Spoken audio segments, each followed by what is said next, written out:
Joe is obviously blackout drunk, right? Obviously. Okay. I laughed through this whole scene. She's out on the balcony and she's crying and he's in there trying to sleep and he goes, I can hear you.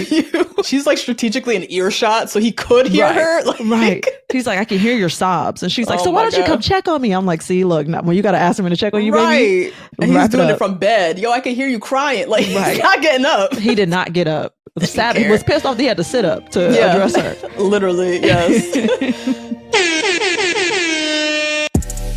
All right, we're recording. Welcome to Two Black Girls, One Rose, where together we'll uncover what we can learn about modern dating, love, and relationships from popular television.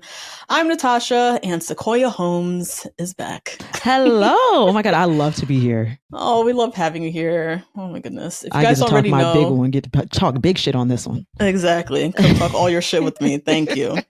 For those of you who are new, Sequoia is from the Black People Love Paramore podcast. She's also on the Daily Dirty on Sirius XM Radio. She's talking a lot of shit in a lot of different places. And all the time. That's all I know how to do. That's what she knows to do best. So she's here to chop it up with me about Love is Blind Denver, episodes 7 through 9. Where are you at with this season? What are your initial thoughts on the season, the people, these past 3 episodes? Like, what's going on with you?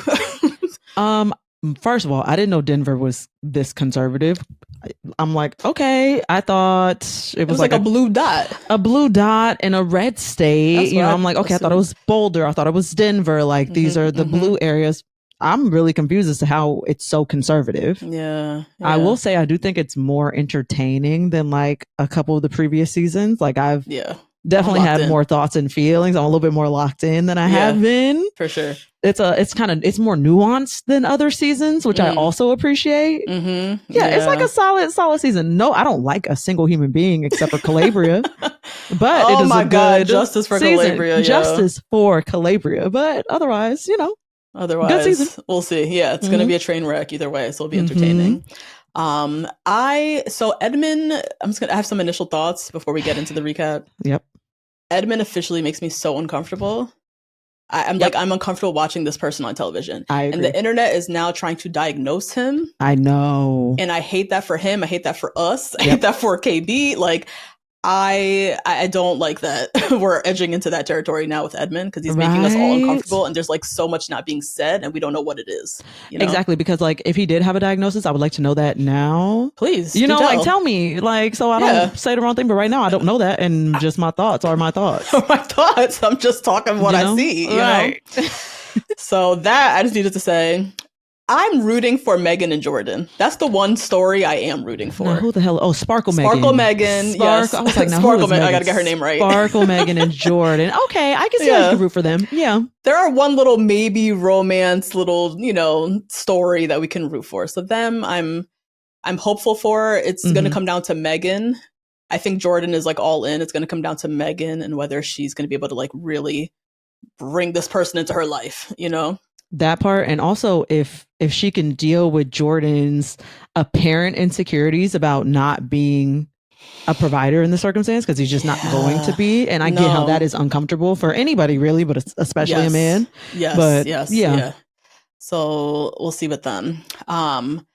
Joe and Madison. Joe, I feel like he so badly wants to get the fuck out of this. And Netflix is in his face. He's also been fucking this girl since the honeymoon. Whoa. And she is like starry-eyed in love with him. So now he really done goofed because he can't get out of this now.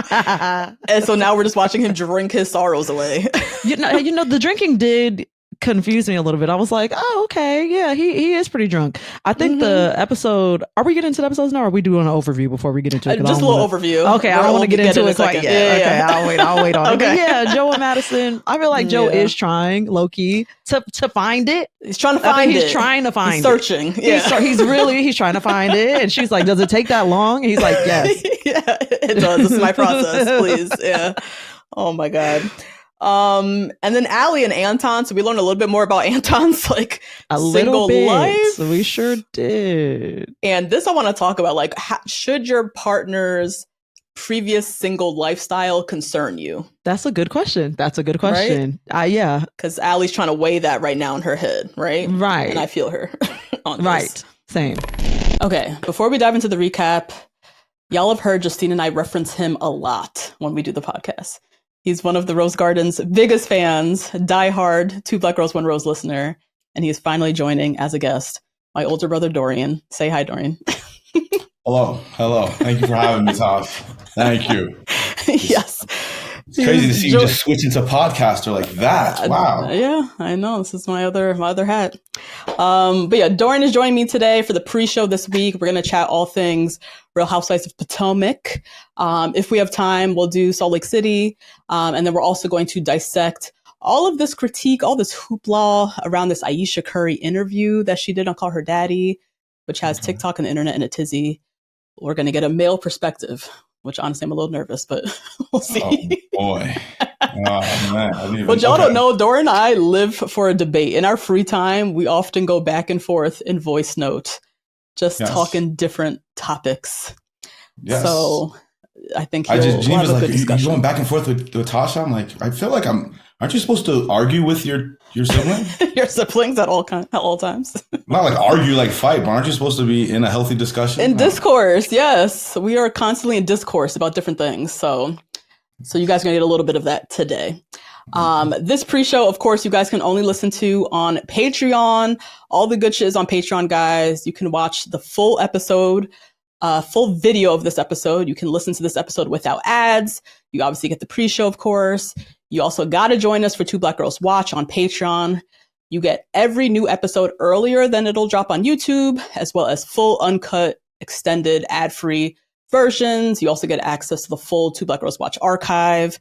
This week, we are wrapping up Couples Therapy Season 2. Next week, we're diving into iconic episodes of Catfish. So head to patreon.com/2 Black Girls 1 Rose. Right now, try the 7-day free trial. Shout out to the Rose Garden. Let's dive in. Ooh, let's do it. So episode 7, we pick back up with Joe and Madison post pool party. They are still in a tizzy. Joe is obviously blackout drunk, right? Obviously. Okay. I'm like, girl, Madison, relax. She doesn't see it. Honestly, it took me a second because I was like, they were just at the pool party. It was daylight. He left early. Right. That means he packed in those. He got blackout within a short period of time. So it took me a second to be like, oh, wait, he's actually really drunk. He was really drunk. So I think she's kind of in that. She doesn't know, seemingly, or she doesn't care and just wants to throw a fight. I don't know. I'm like, is she also drunk? Because like, right? How do you not see this? I'm confused about the entire thing. I laughed through this whole scene. I feel bad because she was obviously very upset. I know. But when she's out on the balcony and she's crying and he's in there trying to sleep and he goes, "I can hear you," as though like, yeah, dude, she's trying to get your attention a little bit, trying to make sure you get. And she's like strategically in earshot, so he could hear her. Like, right. He's like, "I can hear your sobs,s," and she's like, "So why don't you come check on me?" I'm like, "See, look, when you got to ask him to check on you, baby." And he's doing it from bed. Yo, I can hear you crying. Like, he's not getting up. He did not get up. He was pissed off that he had to sit up to address her. Literally, yes. So she finally goes to bed, and then he gets up to find food or, go eat. They get back into it. She's embarrassed. She's like, "I'm crying by myself." He's like, "I can't believe you're doing this." They're just like totally missing each other. Real bad. And she goes off, leaves the room. Now she comes back the next day. They reconcile. They claim they missed each other. My one question if I was Madison for Joe, why did you drink so much? Yeah. And it can't just be, I just got so excited to see everybody. Because like everybody's excited. Nobody got as drunk as you got. Here's what I have to imagine. First of all, we haven't gotten to Anton yet, but I think he's an alcoholic. I think he likely drank as much, but because he's an alcoholic, he didn't have that level of reaction because he always drinks all the damn time. He drinks all the time. 2, I think Jordan also probably was drinking. I would imagine Jordan and Joe were doing some bro shit. Yes, that's what it was given. Ooh, bro, yeah, I'm having another beer. Yeah, I'm having another beer. Like some shit like that, And that's why they start acting like that and getting on everybody's nerves. Yes, that's so true. But Joe couldn't handle it. But Joe can't hang. I said, baby, you have to know your limit. You're too old to not know your limit. We're far too old for this. Yeah. So that would have been my first question. Like, they just seem to reconcile so quickly. And I was like, I need to know why you were drinking so much. And do you drink this much normally? Because I'm still getting to know you. Because you're not going to embarrass me every time we're out at a function and there's some alcohol present. I'm not doing this blackout Joe thing. Not. No. So that was Sloppy them. Joe. Sloppy Joe, exactly. So let's go to Jordan and Sparkle Megan. So they also kind of recapped the pool party. Did you notice she was crying? No. When she was going off about him, she was like, I just wanted you to be there for me. I wanted us to be a power couple. I feel like everyone else was a power couple but us. And she was wiping away tears. I didn't notice that, but power couple and Jordan just really don't go together for me. He's not concerned with that. That's not what his concern is, baby. No, girl. Yeah, if you wanted a power couple, you should have went with trash ass Mike. Exactly. If that's what you were looking, if that was what was important to you. Thank you. So that I was like, is she wiping away tears? Like, this is really important. Like, also, he's on vacation. His son is home. Let the man relax. Hello. Everybody's a little bit scared because why does Sparkle Megan smile through her pain so often? You know, like she does. Yeah. As she's telling him at the pool party, you're annoying me. She has this big grin on her face, and I'm like, so creepy. Is he annoying you, or are you happy with him? I'm confused. Yeah. And then when she's crying, I don't remember her crying because I just remember her smiling as she's talking about wanting to be a power couple. You know, like what's happening? Just odd. I feel like she takes herself very seriously. She does, for a girl called Sparkle Megan. Sparkle motherfucking Megan. And she like thinks of herself as like this certain kind of woman because she's rich, I guess. But you're with the dude with the kid. Like, he's serious. You can't get any more serious than that. Like, I don't know what else you want. Dead serious. You're dead playing serious. And he's serious. Thank you. Yeah.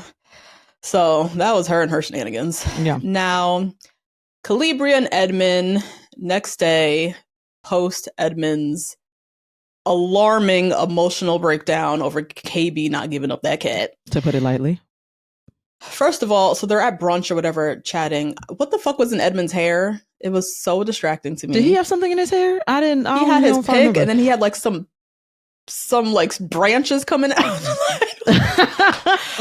I was like, what now? What now is in his head? Of course. Yeah, what's in his head and what's on his head, I would like to understand. On his head. Yeah.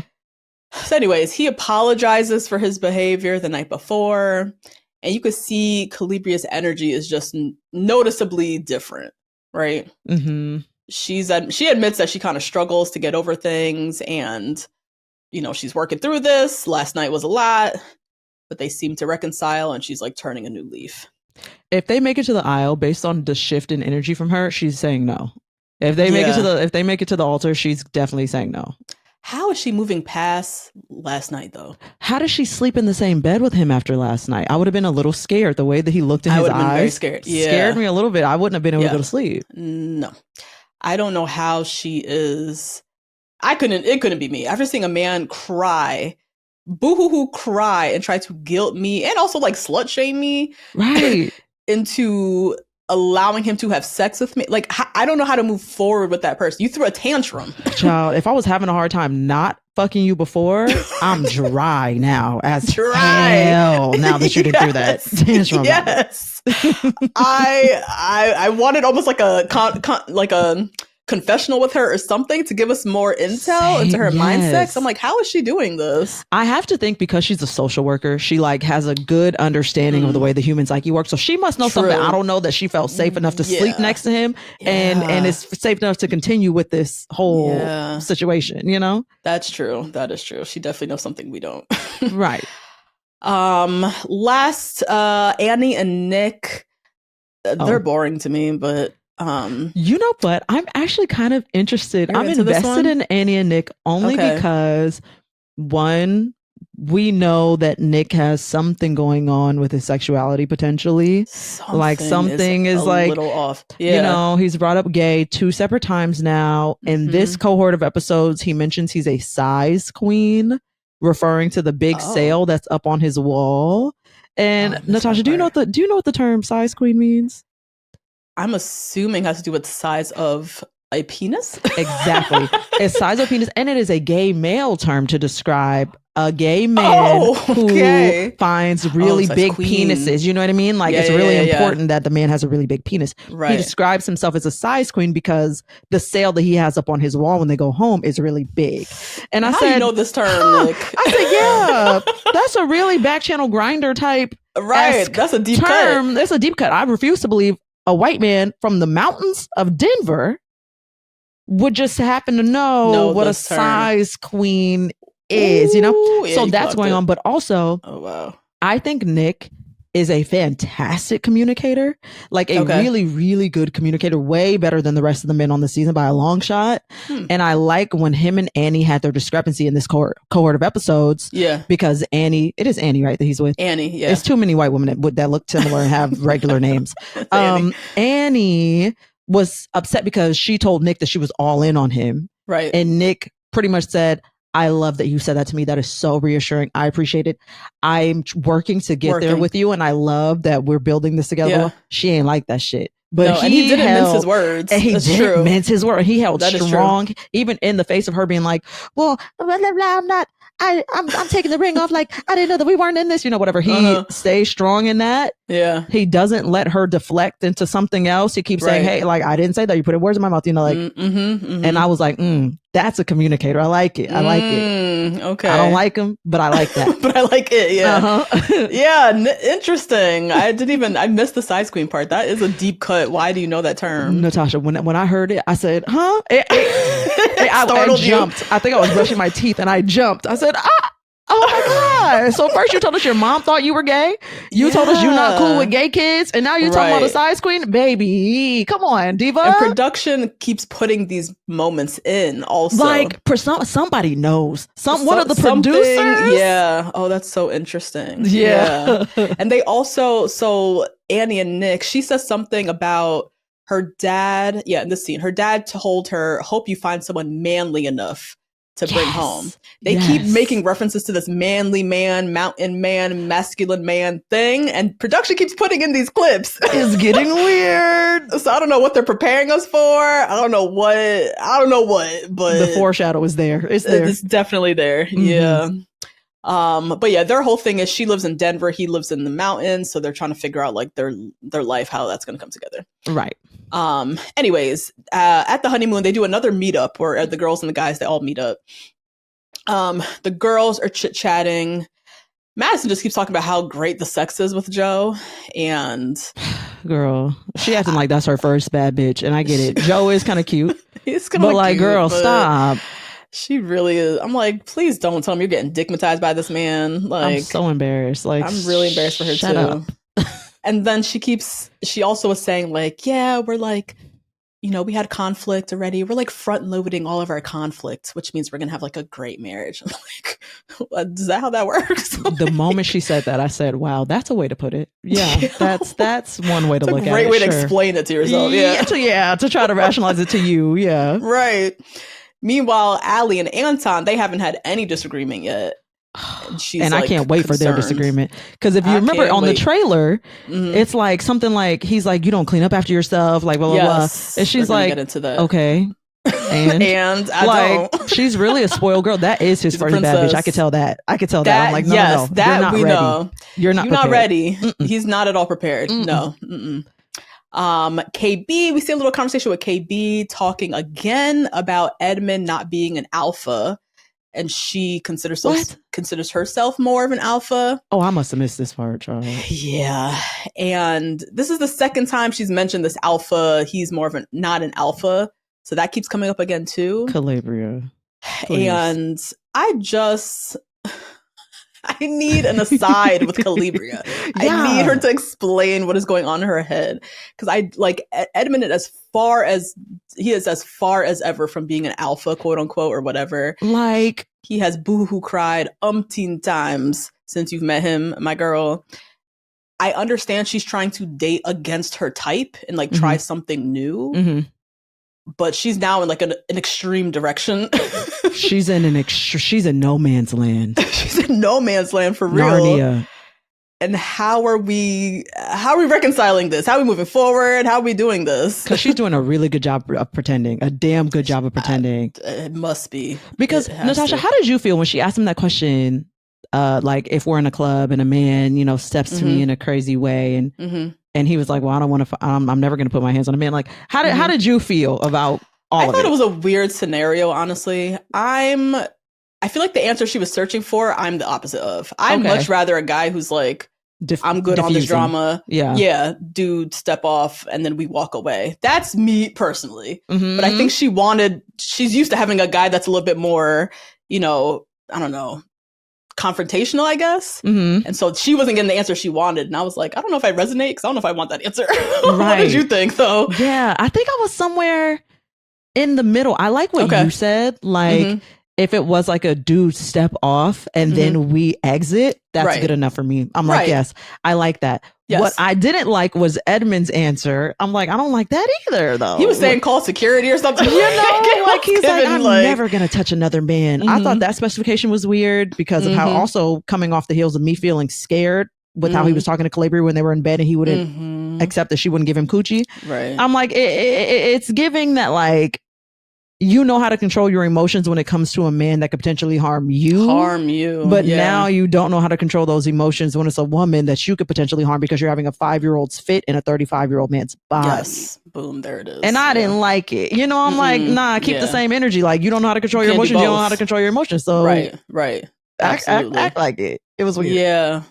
Yeah, I can't make sense of him. Hello, I'm trying. I'm trying. Damn. We're really trying over here, but it doesn't make sense. It just doesn't make sense. It doesn't. Let's see. The guys, they were kind of catching up too. Jordan made a small little comment. I don't know if we should come back to this or something, or if it's going to come back. He didn't like how Megan spoke to him the night before. I noted that too. I did. She said to him, "You're fucking annoying me," and he was like, a little abrasive. Didn't like that, and he kind of clocked it. And it's now, I wonder how when we get out of here, how we're gonna be, how we're gonna mesh our lives. I wonder that too. And when he said it, I'm like, I don't like that you're saying this to the boys, and you never said that to Megan. And we didn't see that. Or at least we didn't see him say it to Megan. Right. And also, as I mentioned before, when she said, "You're fucking annoying me," she had this big ass smile on her face, which is way more than a lot of people would do in the midst of being really annoyed. So I'm like, if you can't even handle like a smiley, hey, you're getting on my nerves, stop. Yeah. I don't know what to tell you. Yeah. He might not like directness. Yeah, I don't know. Yeah. I think also the cussing. Did she say fucking? I actually don't remember, but if she did, I get that. Annoying. Okay. I was like, I don't know if I needed that. You're fucking annoying me. Yeah. So, he said that hit him weird. He didn't like that. He didn't like that. So... But yeah, they put that in there. So I'm like, is that going to come back? The way she talks to him, the condescension, or what is that? You know. Now after the meetup, Nick, Annie, and Annie's hair extensions. Oh my god! The meetup. So it is Annie that looks like Megan, the animatronic doll from the movie series. Yes. Okay, I couldn't. I'm like, is it Madison? Is it Annie? Who is it? Okay, it's Annie. Yes. I'm sorry, I just need to do a side on this. Her extensions are driving me insane. Also, the fact that she's a hair salon owner. Girl, I just feel like her head weighs 45 pounds. She has heavy. So many pieces in. I really want to see the takedown. How many she takes out because it's so much. Wait, Annie. Okay. I'm thinking of Madison because when Joe and Madison were getting into it, Madison snatches her extensions out and puts it on the bathroom. She has them too. Yeah. And all the girls. Yeah, it's a lot. They all wearing clips. Yeah. Annie needs to take hairstylist out of her bio. Like, it's not. The business can't handle the way that you look on TV right now. So it cannot. Remove it. God, it's driving me insane. Anyways, this is where you said he was talking to her about how, the guys and I spoke. We're all like, thinking about the marriages. Everybody said, we don't know if it was tomorrow what we would say. And she doesn't like this. I'm all in. You're not. This kicks off an argument. Andy also seemed very drunk in this moment. Okay. It was either drunk or sleepy or both. Something was telling me like, y'all just need to go to bed. Yeah, she slurs a little bit. Yeah, she does tend to like slur her words or something. Her eyes were kind of closing. Yeah, she started to be a little weird in the eye. Yeah. I was like, this whole fight is like made up. Go to sleep. Right? What's wrong with these people and they're drinking? Right. I thought that too. So I was also like, yeah, something's weird. But then cut to like the next morning or whatever when they're reconciling. And she once again kind of goes into, but yeah, I'm all in on this. I said, okay, we're still getting into the same pattern. He still can't tell you that he's all in on this either, babe. So then I was like, were you not drunk? Like, I don't know. Are you just like this? Like, what's happening? She also seems like a one-upper. Like, I love you more than you love me. Yes. And she just needs to have the one up. Even when she brought in the whole, like, I don't need you. I want you. Like, oh my God, that was getting so weird. But it's like she needs to win in this made up competition in her head or something. But then she's mad that he's not competing. She's like, what? You not don't need to win? Like, Right. can you? Okay, now I went up to you. You went up me. And he's like, no. I'm not And playing she's this like, game. you hate me. You don't love me. Mhm. You hate me. Right. Then it goes all the way over there. All right. Oh my goodness. So then everybody heads back to Denver Mm-hmm. and they move into the apartments. We'll go couple by couple again. Edmond and Calibria. Oh my God. So they get to the apartment. First thing he does is climb into the cabinet. I forgot this happened. I had really erased this from my brain because, yeah, what? First I don't know how thing- she's doing this. I really don't know how she's either. doing this. And even as he was climbing in, she was like, oh, okay. So you just You gonna know, climb in? Okay. I could Okay, see her Edmund. drying up as he was climbing. I literally could Yes! see it. How, Edmund, is this doing anything for her? It can't be. Oh It my God. mustn't be. It must not be. Oh my goodness. Then Edmund's mom comes over. Mm-hmm. Sweet lady, but there's also a lot of energy. Mm-hmm. I lot said, of oh, I know where he gets emotion. it from. I definitely can see where he gets it from. Yes. She's not as erratic as No. Edmund, but like there's a palpable something going on also with this lady. I agree. Like, and this is where I start to get kind of angry with production because I'm like, are we just giving Calibria the ill setup here?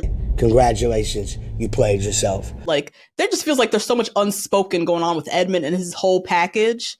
And on the internet, everybody's trying to, as I said, diagnose, or it's this, it's that, it's this, it's that. And I'm like, there's so much not being said. Yep. And this is uncomfortable to watch. Because how did he get through the psych evaluation? That's really what I want to know. Like, there's so many steps to get on TV. Like, he made it through every step, you telling me? That's Right. weird. That's odd. Yeah, I don't like that. I don't know if you... Oh, go for it, actually. I was going to say, I remember on Love is Blind UK, remember Ali? I remember Ali. I Ali- didn't watch UK, but I remember Ali. Ali shared in the pods that he has severe ADHD. That was something that he openly shared, spoke about. It was like context for later when he got engaged in certain things with like his organization. Mhm. So like we've seen people come forward and say things before, like to give Mhm. context that I think is important for the audience. But yeah, Edmund, I don't know. There's nothing being said. So we're all just like speculating and it's just very uncomfortable. I agree. And then while Edmund's mom was there, I don't know Mhm. if you remember this part, but Mhm. she was like, yeah, I showed Calabria's Instagram to your sisters and they said no. They said, no, we're good. And she was like, so I also kind of felt like, yeah, no. And then when I met her, I really liked her. I'm like, well, what's on Calabria's Instagram that the sisters we're saying no. were just to. no off rip? Like, what Mhm. happened? So I've looked. Okay, thank you. Well, yeah, what's she doing? Me and Justine were saying, she looks very Houston, Atlanta, Vegas. Houston, Atlanta, Vegas baddie. Oh, whoa. Okay. You know. Yes, that's all There's you have to some say, bathing really. I got suits, it. some Yep. little, there's some shots on there, whatever. So that I could see is what her mom saw and was like, Oh, okay. That makes sense. Which is funny because she doesn't give, like she's actually nothing like No. that. She's really Not social at all. worker, mature, Absolutely. Yeah. So yeah, the mom comes over, she's like, why did you pick my son? Valid question. And KB talks a lot about how she loved his story. She loved how vulnerable he is. I'm a social worker, so I just feel like we work so well together. And I was like, that's such a bad reason to date somebody. I agree. Because you're a social worker, you can understand his struggles. You're not And he his was in social the- worker. I know. And he was in the foster system. Okay. Okay. That feels bad. It feels like you're bringing your work home. Feels like mother. It's It feels like a exactly- weird dynamic, like mother-son Yes. dynamic almost. I don't like it. Yes, I don't like it. It definitely feels like you're bringing your work home. And this is Yeah. supposed to be the search for a romantic relationship. Like, Right. that's how does he make you feel? Not this is what I can do for him to support him. Exactly. Yeah. I just hate this for her. Because what can he do for her? When we really think about it, What is she learning and gaining from Edmund? Name one thing. Like, there's not one thing Edmund can do for Calabria. Truly. Teach her how to rollerblade? Precisely. What else? That's it. Oh my goodness. And so yeah, the mom seems to like her. She seems to really like, KB's a great person. Like, it seems she checks out. Mhm. Edmond at one point too, when they're saying grace over the food, he was getting emotional again. I'm like, what is going on here? Like, could hear his voice was shaken during the grace. I thought I'm that like, same thing. I said, am I tripping or is he about to cry again? he's about to cry again. Like, I don't understand what's happening. I do not get it. So that was Edmond and Calabria. Megan and Jordan, so they move in together. They're talking house hunting, meeting Luca's mom. They have a lot. Their process is different. Like, their journey is different. It's more intense with the kid. Also, Megan doesn't live in Denver, so she's like selling her place. Her LA house. Yeah. So it's like a lot of moving pieces. And, she's a little emotional. She's overwhelmed. There's a lot of unknowns. Is Luca going to like her? Is the mom going to like her? Like, and I think Jordan's doing his best to try to like reassure her. Like, Luca's easy. The mom's is cool. Like, we'll be all good. They also have this little conversation because she's talking about her love language is gift giving. Yep. And she wants to be able to give things to Luca, and he's like, just don't go crazy with Not it. too much. He don't need $100 Lego set. No, just spend time with him. That's really it. Right. And she's like, okay. I could tell she was a little offended at first when he's like, yeah, no, me and his mom can buy the gifts, but and then once he explained it, like, he's not going to remember the $100 toy or whatever, but he'll remember the ice cream date that y'all go on. Yeah, which I thought was nice. Something that bothered me though about the Sparkle, Megan, Jordan house hunting situation. I think it was in this cohort of episodes when Megan finds out that Jordan lives in a 1-bedroom, and she's like, well, how does that work? Because like your son has the bedroom. Like, how does that work? Like, yeah, Megan, that's how it works. The son has the bedroom. That's how it works. And he's in the living room. Like, he's doing the best he can with what he got. Why are you being weird and judgmental about that? I didn't like it. Yeah. She got to humble herself a little bit, and I could tell that Jordan's really trying. Like, as they're looking at the $2 million house, he's like, oh, this one room is the size of my apartment. My whole son's room. Yeah. And she's like, yeah. And he's like, I also don't want to be a burden. Like, I can't afford this. And, I know that you could easily and whatever. And I like that he was coming from a place of vulnerability and not like toxic masculinity beating my chest. Right. Yeah. He seems to kind of own the fact, and it's you can tell he's working through it in real time at the same time. Yes. But he owns the fact that she got it. I don't. Like, I have as much as I have. I could provide for me and my son. I never tried to pretend like I could come in here and take care of you. Like, she got it. Yep. But at the same time, he's like, I don't want to sign myself up for a life that I can't contribute to. Even. Right. Like, I don't want to live this life where she's paying the full mortgage and I can't contribute, Right. Yeah. Which is fair. And that dynamic is tough. Like, when the woman makes significantly more than the man, like, that takes a special kind of man. I know. And it takes a humble woman at the same time who's not going to like rub it in his face constantly. And Sparkle Megan, I'm not positive if she's I'm that not girl. Sure. Yeah. I'm not sure. I think Jordan could get there with the support of somebody who was clearly not, going to flaunt their wealth all over the place. So Miss Sparkle likes things that sparkle, Yeah. So I don't know. I don't know. So we'll see. Even just that whole process of like going to look at a $2 million house, like, this is never in the realm of possibility for him. Right. So it's like, okay. Like, how do I do this and not feel like, I think you said a mooch. Like, I don't want to be a mooch, but I feel like a mooch. Like, right. And also, you don't want to confine her to a $500,000 house because that is what's more comfortable for you. So it really is some compromising on both parts, uncomfortable conversations on all parts. Very much. Yeah.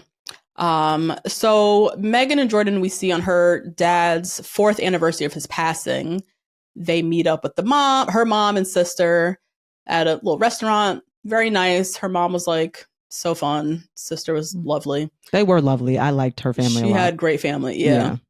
Megan shares that Luca, the son, has type 1 diabetes. Everybody immediately is emotional and crying. Like, that's another part of this little love story that I just love. This element of the dad. The dad is like a 5th character. He is. Right? He's over here pulling strings, pulling orchestrating. The puppet strings, right. Yes! From up in heaven. Like, he's really making this shit work. And the sister talks about some dream she had where the dad came and talked to her about the son. It's just like meat. Like, it's just like so many like little kismet, like supernatural elements happening. There are. Yeah. Megan talks about they had a tough morning. It's her dad's passing. she's going through it, obviously, and she's not communicating to Jordan. She's kind of keeping it in, which is not fair to him. He also is going through a lot. He misses his son, and they're kind of like missing each other. So that was nice to kind of just like speak openly about how she's like, you can't read my mind. Like, I know this about me. I need to be more forthcoming. Also, what a crazy day to meet your fiance's partners for the first time on the 4-year anniversary of your dad's death. That affects 100% of the people he's about to meet. Feels like a really heavy day to kind of like saddle on another heavy thing. Person. Yeah, that's tough. And because it's 4 years, which is that's not a lot of time, honestly. It's not a lot of time. So it's still very fresh. Like every morning on that day, figuring out what to do. And this is the first time she's like waking up with somebody who knows it's his anniversary, but like, he don't know what to do with that either. Like, so I just kind of felt for all of them. But I like that they had that kind of open conversation. Like, I need to talk more. I need to be more forthcoming. And he's like, I didn't know what to do. And my bad. Like, but yeah, her mom and sister gave their blessing. They love him. He's like humble, down to earth. He seems like definitely the best guy she's ever brought home to them. I like him, but I like him. I do like him. He does seem great. He seems great. And compared to what she's brought home before, I just feel like he's probably the nicest one, you know? Because if Mike is her previous type, I know he's the nicest one. He's definitely the nicest one. Yeah. Let's see. Annie and Nick, they go to his just like log cabin in the snowy mountains of Colorado. Yep. He has a whole house up there. He has a whole life up there. He had a garage full of all these gadgets and snowboards and snowmobiles and all this shit. And he had Team USA medals and like triathlon medals and marathon. I'm like, who is this guy? Very active. Very active. Looking at him, I wouldn't have got that. I'm like, you don't look not at all like wildly athletic or anything. But I did not catch that. Is this the sails? You said this is where the sails was? This is where he points out this big sail that he has on his wall, I guess from a sailboat that he has. Okay. And he's like, yeah, she's big. I'm a size queen. Oh. Okay. Okay. All right. Nicholas. Who am I, Nick? Okay. Oh my God. So Annie just sees his whole house and his life and is like, oh, he's like really happy in the mountains. Like, this is his whole world. Yep. And I live in Denver. I have a whole salon down there. Like, how are we going to do this? You know? Yeah. So that's, again, just a thing. That's their thing to figure out.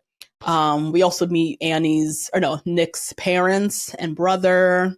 See the producers, they keep adding these little things. The mom, they show this moment, the mom was like waxing poetically about how sensitive and how sweet Nick is. No, wow. What are y'all doing, producers? Right. I'm like, y'all, okay, sure. Right. And she also throws in when he was a child and they were out in nature in the wilderness or whatever, and they were outside looking up at the stars for the first time, and he was just like, no, Mom, I don't want to go inside. Like, I love it out here. I love nature. I love the stars. I'm like, see, they trying to tell you he don't want to move from that damn mountain. He don't want to be in Denver. And he may or may not be gay. That's what they really are trying to tell. They're trying to tell you a couple things. What are they teeing us up for? Like, there's so many things you can leave on the editing floor, and they keep putting in these moments. Right. The internet is speaking. Everybody's already kind of seeing things. So it's like, what are we about to learn? Right. We about to. Oh, Lord. Now, Joe and Madison, Lord Jesus. So Joe she said this is the first guy she'd be bringing home. And when he learns this, he's like shook. He was also shook by when they called her family, like they were so hyped, so amped. He was just like, it's just so much excitement. And like, he calls out the fact that she's so sure. Right. And there's no doubt. And he's like, aren't you scared? Like, you don't have any doubt, like nothing. Right. So he keeps saying like, this is just so fucking hard. This whole process is so hard. And the more he keeps saying it, the more it's like setting her off. Cause she's like, how is this so hard? Like, I feel like I'm doing great. She's really upset by that. And I feel like what he was saying was very fair. This process is really rushed. It's really abbreviated. It's really unusual. Like, I feel like it would be stressful for any person. Of course, you would have your doubts. You just met this person. But she just wasn't hearing it.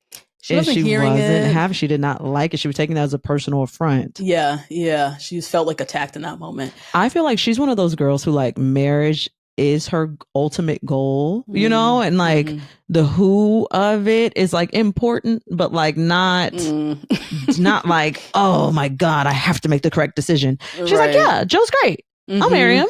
Yeah. And he's not having that. He's thinking of it, you know, as like, do I want to spend the rest of my life with this person? And she's like, I want to be a wife. Yeah, totally.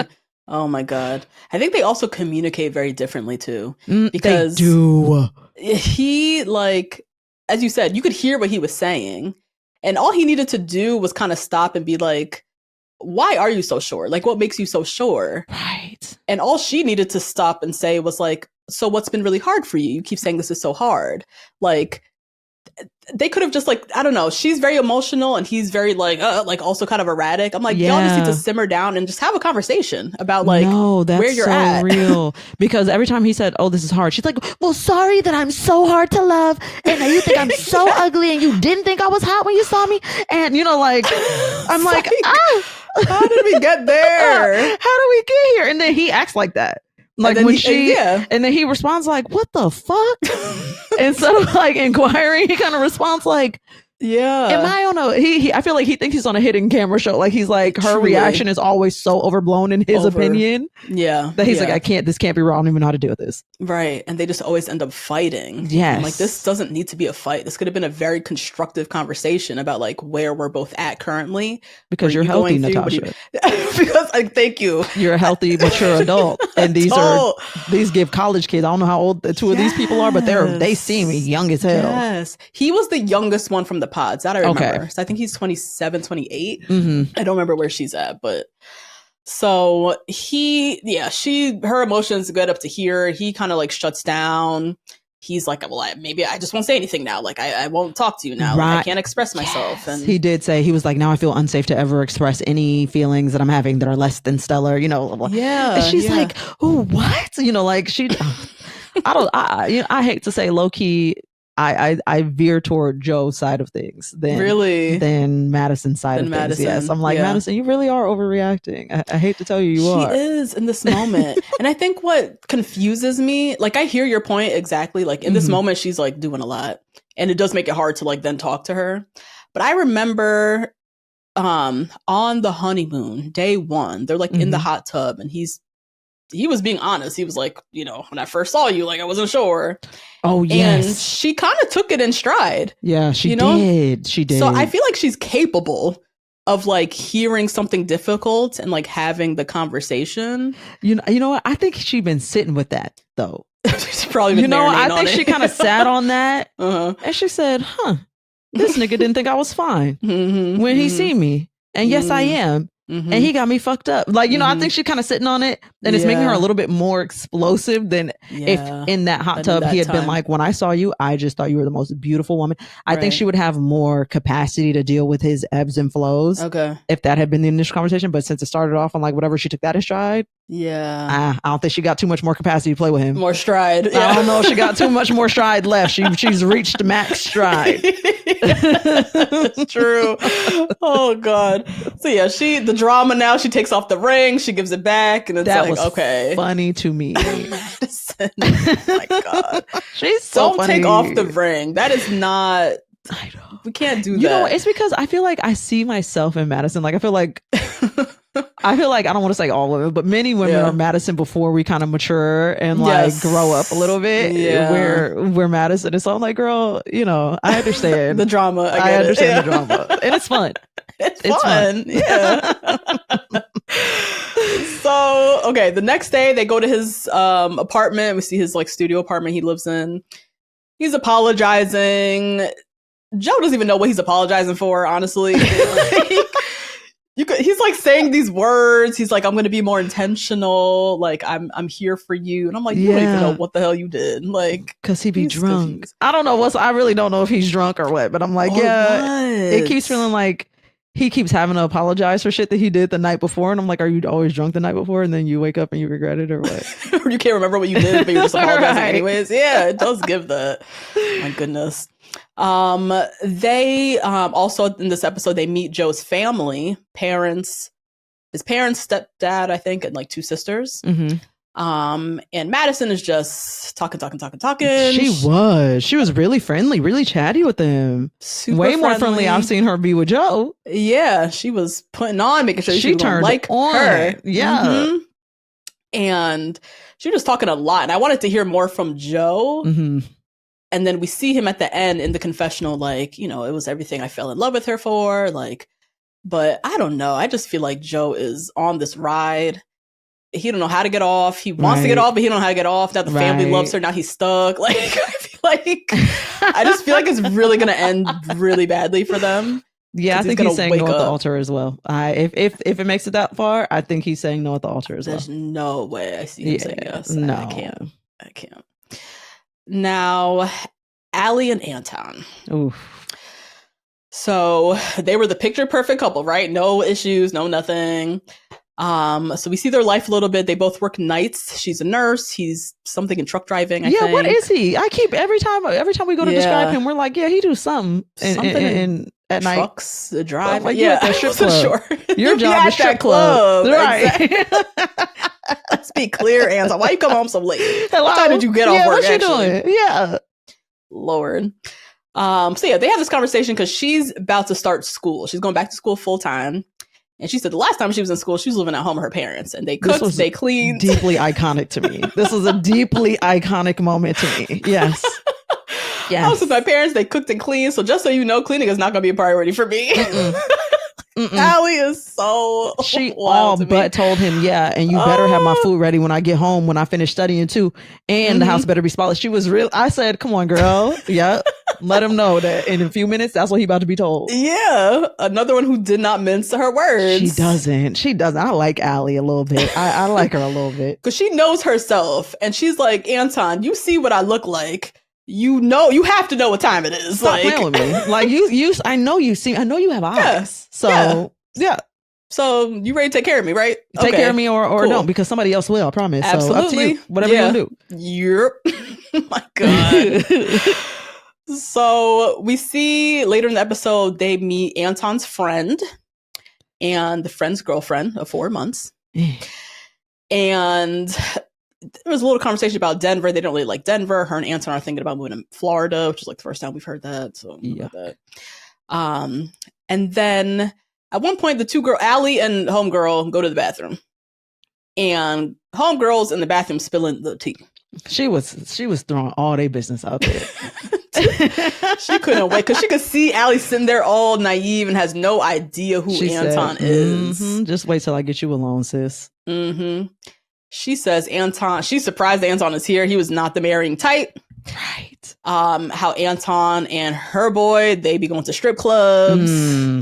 Anton apparently told Allie that the friend, Joe, he's the party guy. She's like, it's both of them. They used to party a lot together.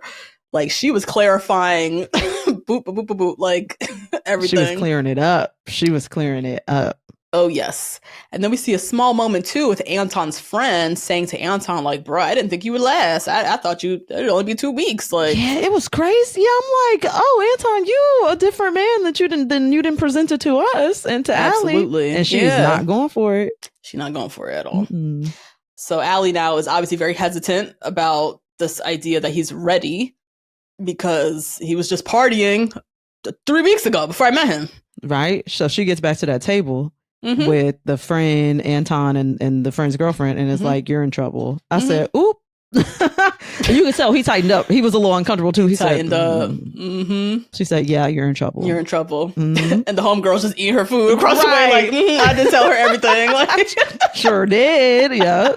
I'm not gonna be the only one stressed out by a man in this little quad group. Yeah. Oh, hell no. Oh my God. Time for the pod squad meetup. Everybody from the squad is meeting up. So let's see. Sparkle Megan, we'll start with her. She shares that she actually met Luca's mom and everything went well. She's super chill. She just doesn't want Luca on camera. That's why there's been like maybe a little bit of tension, or I don't know. Yeah. But seems like everything should be good over there. Mike, the scammer, shows up. Oh my God, I forgot about this. And he pulls Megan to chat, and he was kind of low-key trying to still shoot his shot. He wanted to see how are things going with Jordan. and she was low key about to fall. She was folding a little bit. It was flickering a little bit. The light was flickering. Yeah. It really was. And she stood strong in it, but she had a hard time. Yeah, she was kind of let me see. But yeah, she admitted like their lifestyles fit, but like Jordan, she just felt like she could trust Jordan more. Mike, something about you remind me too much of my ex, and I just can't. I'm glad she got discernment. And you know what? I hope y'all didn't talk about this already, but I hated Mike because of that comment he made about Jordan's son having type 1 diabetes. That was so sinister and disgusting to me. Yes. Health is just really important to me. Like healthy lifestyle is really important to me. Sparkle Megan, and if it's important to you too, then I don't know why you would choose Jordan, whose son has type 1 diabetes. Gross. Huh? Gross. You're talking about a 5-year-old, you weird fuck? You weird fuck. Don't and you piss me off. And you don't know fuck all about type 1 diabetes. About type 1 diabetes, you dumb ass. That's not, it's not, it don't have nothing to do with the healthy lifestyle. That's how it works. That's type 2, idiot. So stupid. Yeah, he was really, he grind. I've been dumb out on him ever since that comment. I was like, you're a piece of shit. Like, bye. I was just hoping and praying she did not choose this guy. And I'm so glad. If nothing else, for the ego bruise that it left on him, I'm happy that she did not choose him. Yes. And she chose the dude with the single dad with the type 1 diabetes. So like, I'm way so less happy. Money. Yes. Thank you. Oh my goodness. So she just sent him back in. I'm fine with Jordan. Thank you. Goodbye. Allie talks with the ladies. She talks about the strip club thing. And she just doesn't know if it's her thing. And she talks about that drinking in the morning when he get home from work. 1 to 2 beers every morning at 7 in the morning. Because remember, when they're in his apartment or her apartment, I can't remember whose apartment they go to. Mm-hmm. She gets off from the night shift as a nurse. He gets off from the night shift at doing whatever God knows fuck all he does. And he's like, do you want a mimosa? And you can tell she's kind of like, sure? Question mark? Sure. Yeah, she's like, okay. And so she has mimosa. He's like, yeah, drinking time. And she's like, okay. And I feel like that was the impetus of her kind of paying attention to his drinking. Yeah. And she noticed like, the next morning he had a couple beers. Yeah. Oh, he did it. Yeah. And she's a health girl. She gets off her 16-hour shift at the nurses unit, goes to work out. Goes to the gym. And then comes home. Exactly. It's no world in which I'm doing some shit like that. She way better than me. So she cannot have a man like Anton playing in her face health-wise. No, that's not going to work. Yeah. That's not going to work.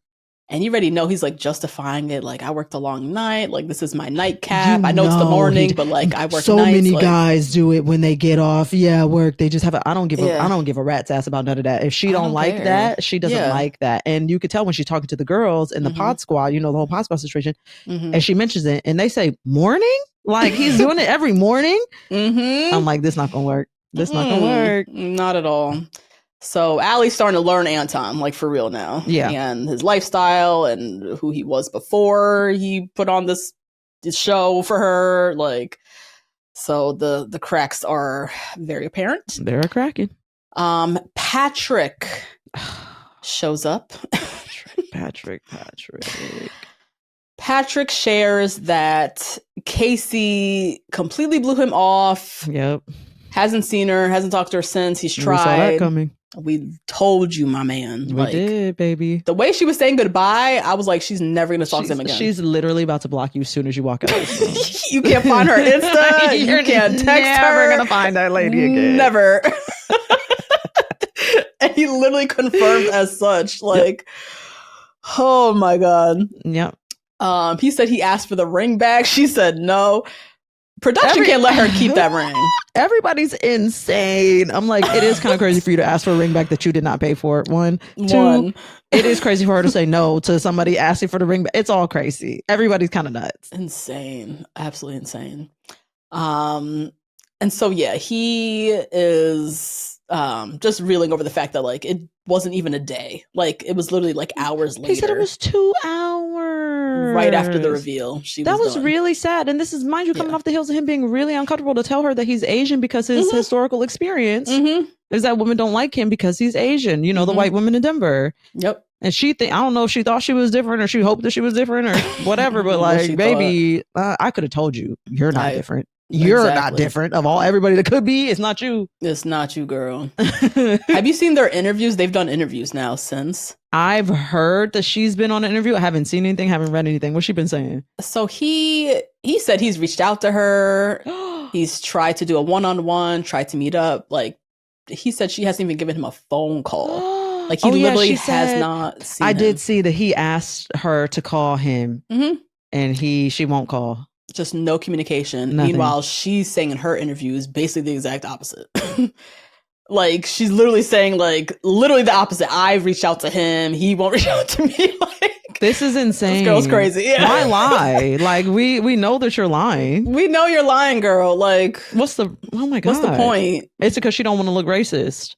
Know what's the best way to not look racist? For you to tell us, I just was not attracted to him as an individual. Has nothing. That's what you could say, but you haven't said that. She hasn't said that yet. She keeps not saying that. She just keeps being like, she said that she could never grow attraction to him when she first decided that she wasn't going to be with him. But that's the extent that we've gotten. I'm like, well, what's the reason? Because he thinks it's because he's Asian. So you need to clear that up. At least say something, girl. Like, even then, I wouldn't believe you. But I mean, you could say something. You could put out a statement. I wouldn't believe you, but go for it. Now, Anna shows up. We haven't seen Anna since she left. Right. Irish exited out of this process and say shit to nobody. And so her and Patrick chat. She, apologizes for not saying goodbye. I saw an interview with her too, explaining why she left. Like, she, I think she takes care of her parents, immigrant parents. She kind of translates for them. She just felt a lot of guilt being there. Yes. And her parents being at home, and she just like couldn't take it. And so she left. Yeah. So yeah, she kind of apologizes, kind of not really explains that, but kind of alludes to that. Like, she had a lot going on. And then Patrick keeps saying to her, if you didn't leave, it was going to be you. It was going to be you. It was always going to be you. He did. Which I was on Team Anna here because I was like, I don't want to hear that. I know. I don't want to hear that. It's also not true. You don't think so? I don't know. I don't know. We will never know, but I don't want to hear that. That's fair. Like, I get that. You proposed to Casey. You did propose to Casey. If I truly was it and it was always me, you would have left the process and came and found me. That part, first of all. And yeah, it was just kind of fucked up. It was fucked up. Like, I do believe that if Anna had stayed, he would have chosen. He probably would have gone all the way. Definitely would have gone all the way with Anna. And where he fucked up is when Anna left, he was scrambling. Well, I guess I have to go with Kate. No. You don't have to do that. You don't have to. You don't have to do that, Patrick. That makes you look a little crazy. Yes. Yeah. And desperate for an engagement. Exactly. And Anna's not the type of girl that's like, see, I could have had your man. Like, see, I am better than her. Like, she's not, she doesn't give that type of girl. She's like, this is weird that you would say that. Yeah. Especially at this point, because I don't think she knows that Patrick and Casey aren't together at this point when they're talking in the pod squad. Yeah. Right. So yeah, she just makes it very clear, like, I don't need to hear that. I don't buy that. You proposed to Casey. Just own that. Leave me out of it. Right. Now, Calibria and Edmond, they kind of get into it. Oh my God. So Annie says something to Nick about how Nick is so perfect, and Edmond overhears it and in response is like, oh, I wish KB said stuff like that to me. So then KB, which again, she's always like big brother, big sister mentor to him, like, admire, don't compare. Like, she's just always counseling him in ways. Yeah. And, they go aside and talk, and he's like, well, when was the last time you said something nice to me? Right. And she gets pissed because she's like, why are you doing this now in front of everybody? Right. I've never heard you say this to me. I didn't know you had an issue with me not saying nice things to you. Why are you saying that now? Right. With everybody here. Yeah, there's something so weird about the way that Edmond moves. Like, I'm like, is it manipulative? Like, what's happening? Because even when Nick and Annie do that whole, oh, he's perfect thing, and Edmond's like, oh, it must be nice to hear that. I mean, I know it's not true. I know it's not true for me. I know it's not true. I'm like, are you looking for pity here? Right. Like, I know it's not true. For? Like, I don't quite understand. Yeah, like, this is weird. And then for the response to be, yeah, when was the last time you said something nice to me? I'm like, you're childish, really deeply very childish. Yeah. Like, you're fishing for validation, attention. Like, it's embarrassing. Yeah. If she wants a exhausting. quote unquote alpha man, heavy quote unquote on that. Cool, I know. Edmond is the farthest. It's not If this. Alpha's A, he's a Zeta man. Z. Yeah, Z. This is not it. So she's pissed. She's annoyed by this conversation and the fact that they're doing this in front of people, which I also understand. I always hate that. Like, why are we? I don't want to fight in front of people. Like that. Right. We're not doing this. So she walks off. He comes back with the, I love you though, but I love you. She don't want to hear that. Yeah. And she says that. Yeah. She said, I told you when you get on my nerves, like, I don't want to hear that I love you shit. Like, where's the resolutions? Where's the solutions? Solutions, yeah. yes. And so, they kind of get into it and then he walks away. And then when he walks back to everybody, he's like, I'm going to die. I'm going to die. Oh my God. I forgot that he said that weird shit. Why did he do that? I'm going to die. Everybody's like, what? Huh? I just walked away from her. I'm going to die. Like, what? Sequoia? I don't know. He makes me deeply uncomfortable. And I will say, even from the beginning, he made me uncomfortable. Before it was clear why he should make me uncomfortable, he did make me really uncomfortable in my body. The way he moves his body made me uncomfortable. Yeah. I'm like, something. It's erratic. I don't know. It's erratic. It makes me scared. Yeah. It makes me very nervous. I'm not at ease. No. Oh my God.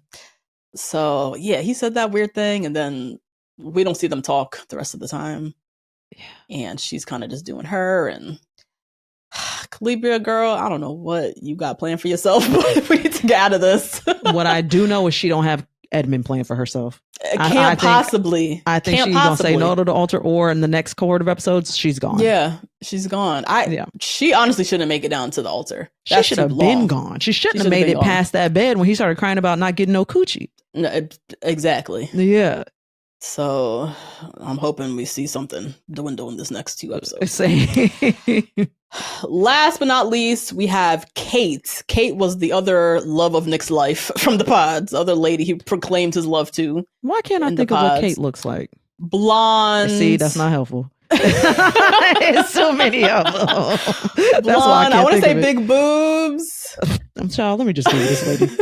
Kate Love is blonde. K-A-I-T. Okay. She was Nick's number one, honestly. Oh, and then she basically came out as atheist, and he was like, wait, I can't do this. Wow. Oh yeah. Yeah, because he's like, you lied. Yeah. So because before you said that you don't love Jesus. You're not a Jesus lover. Yeah, dude. Yes. So she shows up, they have a little conversation. He apologizes, saying that he was struggling, being in love with 2 people. And she brings the receipts because this has been playing in her mind. She's like, you said to me, I love you, and I can't get there with Annie. Sure did. That's what you said. He sure did. So you didn't tell me you were struggling being in love with 2 people. Let's be clear. That's not what you said. Right. And he just denies, and then claims to her that he told Annie that he told Kate he loved her, which is also a lie. I was about to say, because when she said that, she was like, oh, so you told her that you told me that you loved me. And he said, yeah. I said, no, maybe I missed that part. I don't remember that, but maybe you did. I was like, oh. There's no way Annie knew that he said I love you to somebody else and she's with him now. Annie. Insane Annie? No, there's no way. There's no way. Ain't no way. He's a really good liar. A very good liar. Yeah. He don't get his story minced for shit. When he commits to a lie, that's the story. Absolutely. And we see a little moment on the low. Did you catch this? Where Allie was telling Annie. I sure did. The tea on how he told Kate that he loved her. And Annie was like, oh. I sure did. I said, okay, see, yeah. That's when Annie found out. She didn't find out from you, Nick. She found out from Allie tonight. So then we kind of see a lot of people don't like Nick, apparently. That's a thing. Well. We see the girls talking about. Meanwhile, Joe is getting shit-faced again. He's at the bar just doing shots. Oh my God, Joe. He's telling Madison he wants to get her pregnant. Oh, he's just, you saw that moment? I don't remember that. Madison is again talking about how great the sex is or whatever. It was whoever else is listening to her. I'm not doing this anymore. But here she go again. I think it was Kate. Now Kate's new. So, their sex is so great. Sex. Going on and on. And then says, he tells me he wants to get me pregnant.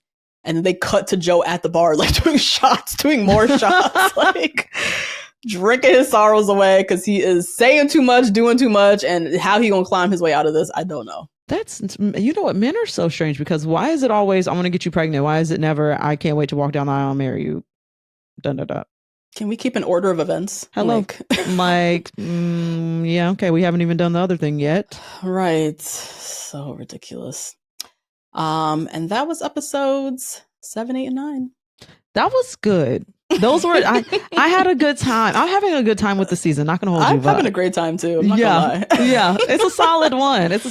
I'm interested to see where it nets out. I don't believe in a single couple. But yeah, Megan and Jordan, Sparkle, Megan and Jordan. I see you holding out hope. I'm holding out. I'm not seeing it for them, but I do understand the hope. I will hold the hope. Question I want to get back to, like, should your partner's previous single lifestyle be of concern to you? What do you think of this? Because Allie's really trying to figure this out right now. I think it is twofold. I think one, if you've really spent time getting to know this person, their previous lifestyle probably shouldn't hold that much weight. But in an experiment like this, where you're expediting the time frame that you know somebody, and somebody just 2 months ago was at the strip club, getting shit-faced with their bestie, acting a menace to the world. Yeah. Being described as not marrying type. Yeah. And you're a health girl who explicitly says no to strip clubs and whatever. Yeah, it might be a little, I might need to know that. Need to know that. Mm-hmm.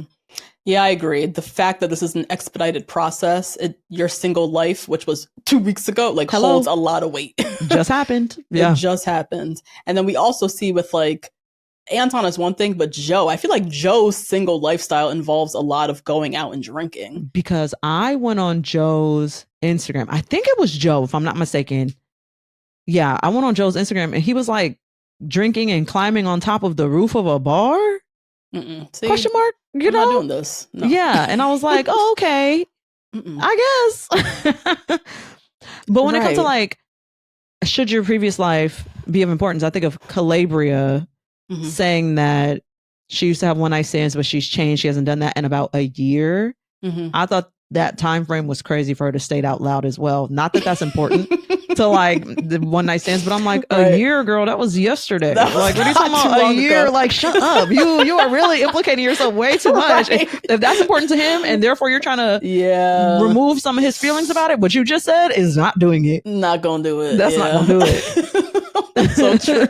Damn. Oh my God. But yeah, let us know what you guys think. Sound off in the comments. Join the conversation on Patreon. Should your partner's single lifestyle concern you? What do you think? Sequoia, thank you so much for joining. It is always so fun to kiki with you about any show, honestly. It's always so fun to be here. Please have me back anytime. I always love to come back. So yes. Yeah. For everyone who is new, can you tell them about Black People Love Paramore? Can you tell them about the Daily Dirty, where they can listen, all that good stuff? For sure. So I host and created a podcast called Black People Love Paramore. Unlike the title, it is not a podcast about the band Paramore. It is a show about the common and uncommon interests of Black people in order to help us feel a little bit more seen. So pretty much it's a pop culture show. We talk about Love is Blind. We talk about Love Island, but we also talk about historic things, like Twilight yes. Or, just anything, music, My Chemical Romance, etc. So you can go check that out. And then the Daily Dirty is a live daily radio show on Sirius XM on the Unwell On Air channel, where me and my two co-hosts just run down the hot topics for the day, every single day, 5 days a week.